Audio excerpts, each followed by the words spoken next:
I wanted to do a review on another older film. If you've seen North Country, I think it's a very important film to watch.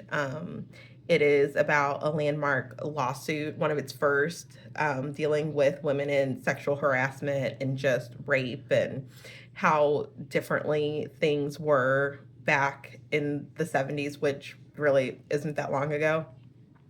The story circles around Josie Ames, who's recently single mom who is leaving a very abusive relationship, and she ends up returning home and gets a job at a coal mine, where she ends up working with her ex-boyfriend, who's played by Jeremy Renner, and great cast, by the way. Casted, oh, I like classics, great actors.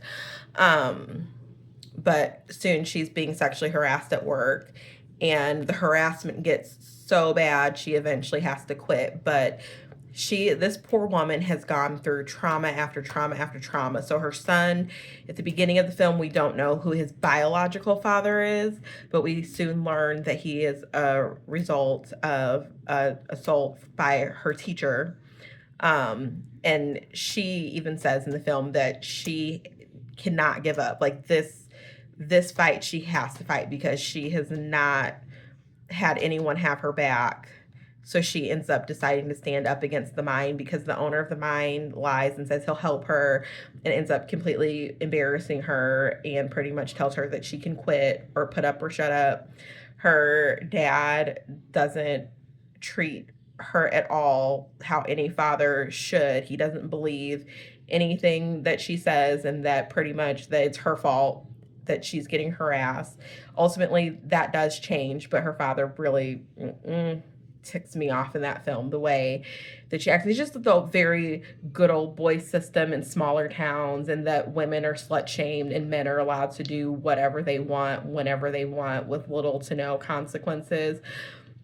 She does eventually end up winning her case, and she does end up standing up for herself.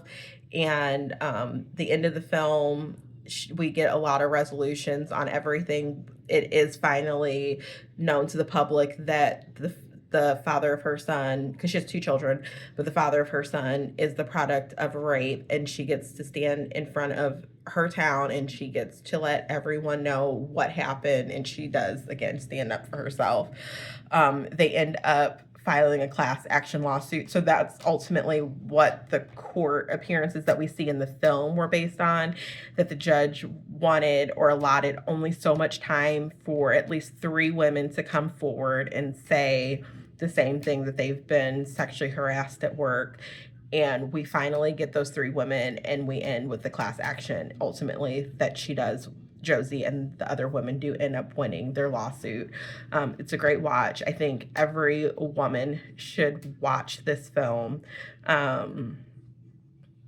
and just I love it. And like I said, I think it's a good film, showing how you stand up against the odds when there are no cards in your favor at all. And yeah, so I'll be back later. Bye.